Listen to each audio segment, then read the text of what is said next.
made my declaration of what I'm here to do.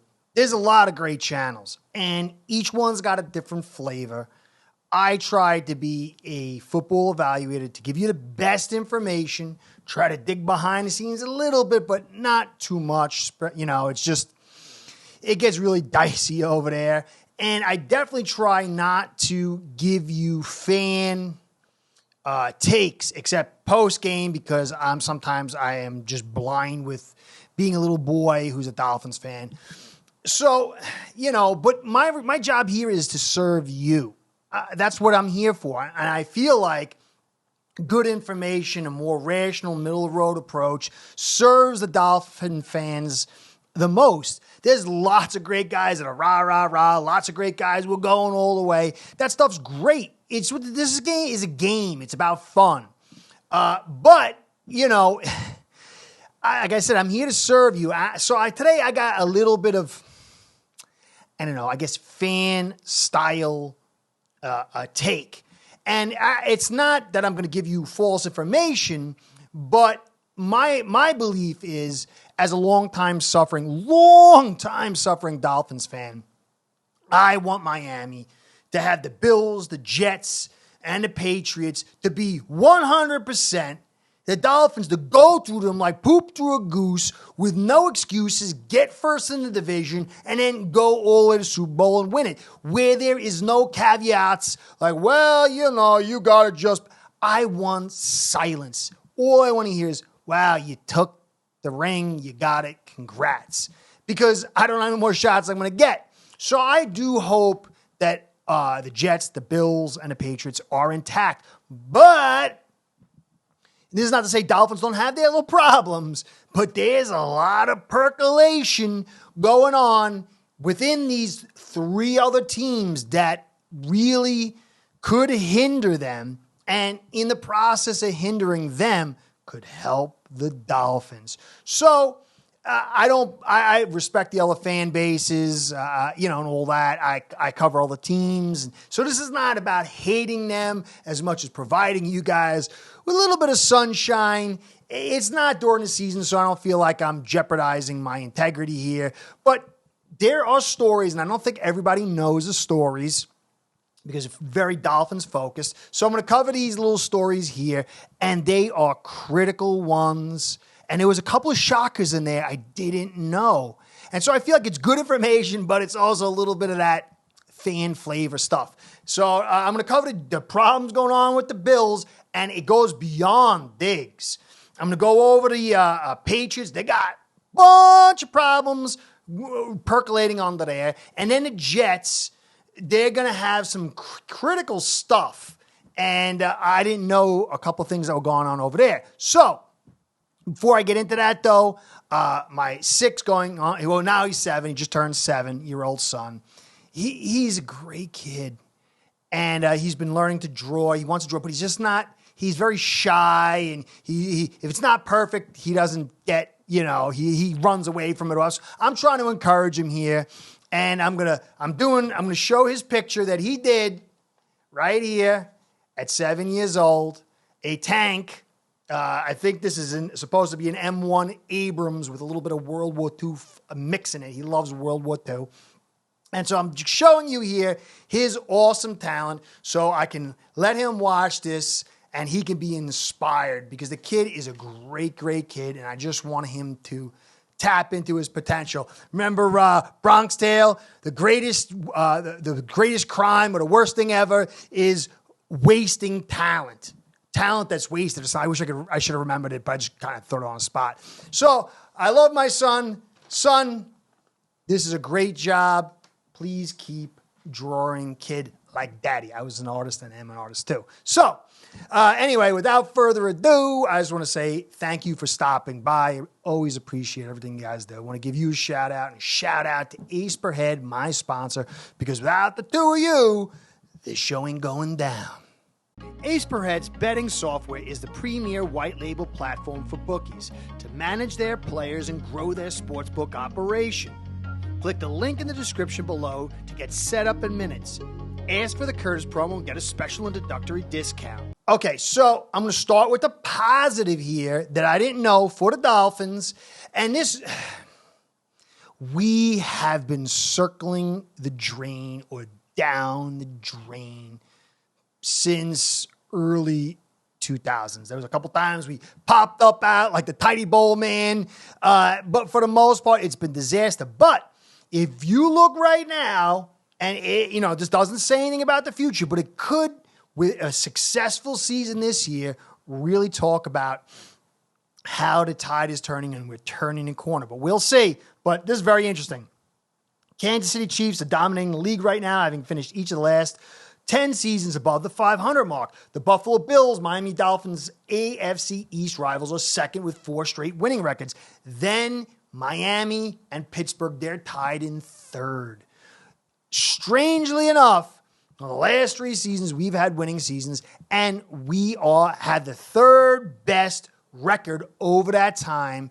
And so it really says there is a lot of opportunity for the Dolphins to officially turn a corner. We get to the divisional round or the conference round or the Super Bowl winners. Any of those things means that we're turning that thing in the right direction. It'd be 4 years running.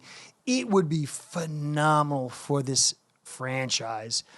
We have been so bad so long. We were the pinnacle of the league, and now we're the toilet bowl of the league, and we're trying to get out, and we've got to. So I thought that was really good news. I want to set that up, and now I'm going to go into the problems going on with these other teams in our division. We got to win the division. The division guarantees postseason, guarantees that we're going to continue to head in the right direction because you got to go to the playoffs. You got to win a game this year. And so the division is really going to be the key. Now, we all know with the Bills, Diggs situation, it's, everything's okay now. It was like, I'm very concerned. The next day, everything's perfect. There is some real problems here that's going on in the background. I don't know if it's Diggs and Allen, it's Diggs and Dorsey, it's Diggs and McDermott, it's Diggs and whoever, but there is real issues. You can't have issues with a guy who's locked into your team. We all know the problems there have gone over. But this I learned I did not know, and it was startling. And I'm not just trying to say something ridiculous here. So Pat McAfee, big time dude. Let's go back to Leslie Frazier departure from Buffalo. Sean McDermott took over the play calling with 13 seconds left in the Kansas City game that resulted in a field goal. This year, McDermott wanted to call a defense, and Frazier decided to leave. That's a lot. That's big. That's big. McDermott took over with that. I've been grilling poor Frazier for years over the idiocy of that call, but it really comes down to McDermott taking over with that 13 seconds. And now he wants to make the calls, and Frazier either had to walk out or was ushered out. Something ain't right. You got Diggs on one side, Frazier, who's a big part of this team, and both of them, kind of on the fridges here. And you got McDermott making that call with 13 seconds left, and now he's decided to take over the reins. If this season doesn't go right, I think 100% it is regime flip. And I don't think it's a Bean who's going to get flipped. I think McDermott and his staff will get ushered out. This is so big. This is, when you play it back of what that meant. He came in and said, I'm taking over 13 seconds and lays an egg. Big time stuff. So this Bills season is so critical. It is epic. I'm not saying they can't do it, but guys, there's a ton on the line with this. And that's definitely got to be percolating in the background with the defense who had to love Frazier. And it had to be playing. And then you got Diggs in the background. He's still here, and he's percolating. You don't know what kind of distortions is going to create in team chemistry in tough settings. Very interesting stuff. Now, if you haven't seen, Jack Jones was arrested Ian Rappaport reported Jack Jones posted $30K bail for gun-related charges after being arrested at a Logan airport. Per Eastern Boston Court District, he pleaded not guilty and is due back in court the 18th, same days as Pat's second preseason game for the probable cause hearing. Now, I had another graphic here, a graphique I forgot to put in, but it was like he carried 2 guns loaded onto a plane, and he had an extended magazine. He's facing 30 years in jail. This is huge. And he was brought back, and it was talked last year that he was skipping rehab, and that's why he got suspended. Missing. Jack Jones, if you don't know, if you go back and you watch Dolphins versus Patriots week 1, we had a very, very tough time. And Jack Jones was this super quick, athletic guy that could match up with Hill. And he was able to play man on him with a zone wraparound, his own coverage wraparound. And he would follow him across. He'd play man. He was a big part of the reason why we had such a stifled offense in week 1. He is a small, specific, but critical piece for this Patriots team, who is, like McDermott, in a make-or-break season.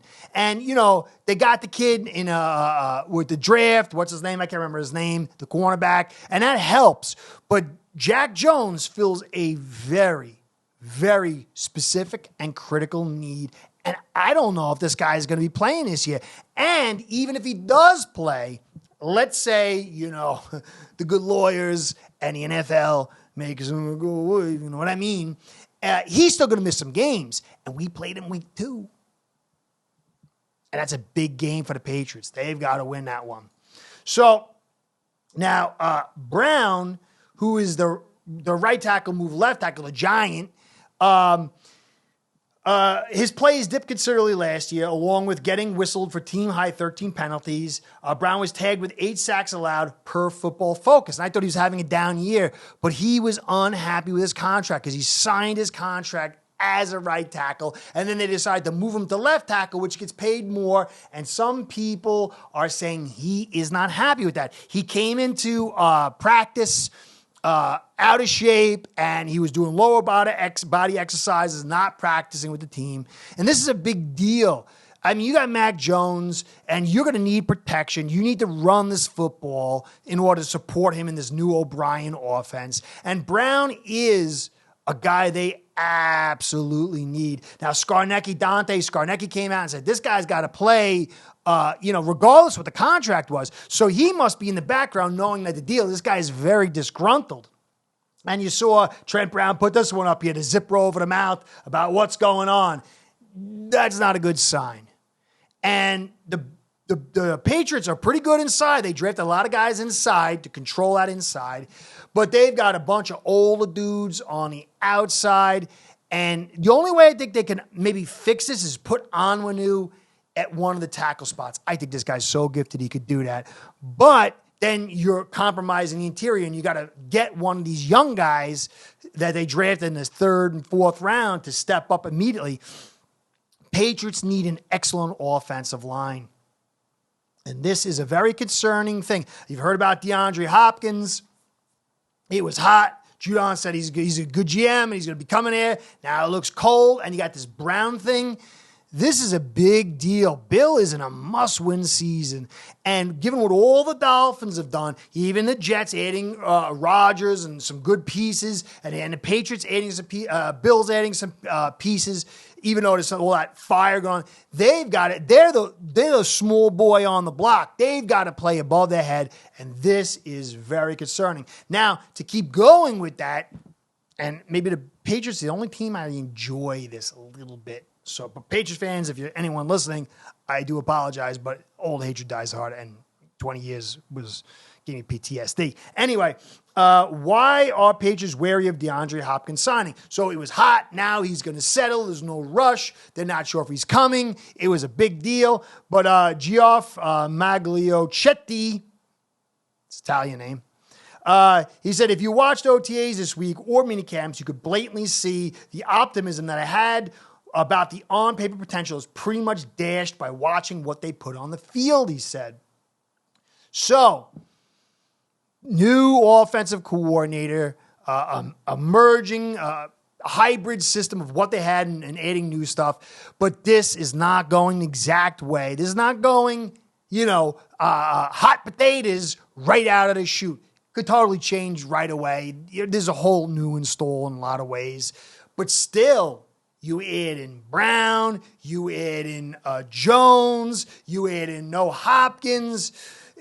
Things are starting to mount around the Patriots. Now, there's a little bit of a hit, which is a positive for the Jets, but it's a little bit of to the Patriots. And you can see right here, the Patriots made an offer. Craig Carton on live, Carton Show, says the Patriots made an offer to Rodgers. I didn't know that. The Patriots made an offer to Rodgers, and he refused to play for New England. He said he wanted to play for the Jets. Now, that's a bunch of stuff going there. I mean, I can kind of see why, but if it's, I don't want to play for Bill, and Bill's not really got the team that I need, along with these other things, and tack in a bad season, we could be seeing a hot seat that was dipped in the volcano, and then Belichick was made to sit on it. And we could, again, be seeing a bridge over troubled water that's on fire for Bill Belichick in the 2023 season. We'll see. But as I said, one of the 4 teams in the AFC East is going to get liquefied. They all have high aspirations, and one of them's going to end up in 4th or 3rd, and 3rd might not make the playoffs. So these two teams are going to be gutted. 2 teams will be gutted. Certainly 1, but maybe 2 by season's end. This is drama, high-end drama. Now, for the Jets, it's not all pie in the sky. It's not all happy times and rainbows and unicorns. So, New York Jets OT, Makaicton could start the season on the bench. And it's not to say he's going to, but it looks like from what we're seeing here, Brown is definitely playing left tackle if he's healthy. And then they're looking at the rookie. I can't remember the rookie's name. And, our old guy, what was his name? I forgot the guy's name. Anyway, our old tackle. I'll remember. I'll put the graphic up over here. He could be starting. Makaicton, though, is a big pick for this team. He's in a contract year. I think he still could take it, but they're really lighting a fire under him, or they're not seeing what they want, or they're not believing. It's going to be very interesting to see how this plays out, because much like the Patriots, Rodgers needs protection. You don't want to go in, 41 or 42, whatever the heck Brown is at left tackle, and then, mishmash guys over there at the right tackle, and what depth do you have? Especially if Becton gets hurt again. That could totally trash this season. It is critical. To me, the offensive line and depth is going to be one of the most absolutely critical storylines for all 4 teams on how they're going to perform and how they're going to rise or die in the AFC East. So that'll be very interesting to watch. Now, here's another one. I don't want to do that one. I guess I'll do this one. Okay. All right. So, Dove Kleinman. Update, All-Pros DT Quinnen Williams is seeking between $25 and $30 million per season for his next contract. It would put him above Titans' Jeffrey Simmons, who signed a 4-year, $94 million. Williams recently changed his Twitter bio to defensive tackle for, I don't know what that is. I'm not that hip. So, but anyway, they've got Williams who wants serious money. Jets can find some cap flexibility, but they've got a lot of big-time guys signed. You got the huge quarterback signing with Rodgers. You got to fit in there. There's some cap tightness. This could be a big deal. You could see maybe a holdout. But he is critical to this defense, and his defense is critical to this team. Now, so you've got problems with Makaicton, you spent a first-round pick on. And he's got to perform at some point. In this absolutely critical season, he's got to take off. And then you got your first-round pick in Quinnen Williams, who are you going to be able to keep him? You can't have 2 first-round picks like that disappear and not get hit. Now, there's a lot of things they can do. They can tag him for a season, but then he could play hardball. They could trade him, but then what do you get in return? Are you able to get something in return? Who's going to fill that middle? They get very soft. Now, we got to wait to see how this plays out. I'm sure they're going to pay him, but 25 to 30 million. And I know, you look at the numbers with Wilkins and Sealer, and you're like, oh, well, they're not the greatest pass rushers or whatever. But this market's taking a big step up. Every time another guy leapfrogs another guy, then the next guy's got to get closer to that number or go over it. And I've done a pretty good, if I do say so myself, podcast to show you that Fangio has raised the bar of a lot of interior linemen, and Sealer and Wilkins, I think, are going to be next in line. And this says, if Wilkins, we don't know, we got to see, but if he does an Akeem Hicks with the Bears that he did with Fangio, and you get someone even close to that, along with all his unbelievable run stop ability, you could see 25 or start getting into that. Now, what happens if Wilkins gets 7, 8 sacks along with all his run stopping potential? He's going to get over 25 million. And if Williams gets 26, 27, he's going to want 26 or 27 or 28. And then you got to add in Sealer and Connor and Hunt and Phillips and Waddle. So you understand what I'm saying. The D lineman, the D interior market is rising. The tide is rising. It was a rising tide raise all boats. If he raises this tide, all boats are rising. Anyway, for the most part, it's great news for us in a sense that it's not happy times. You don't want any of these teams to have happy times going into training camp. You want some turbulence. We got our own.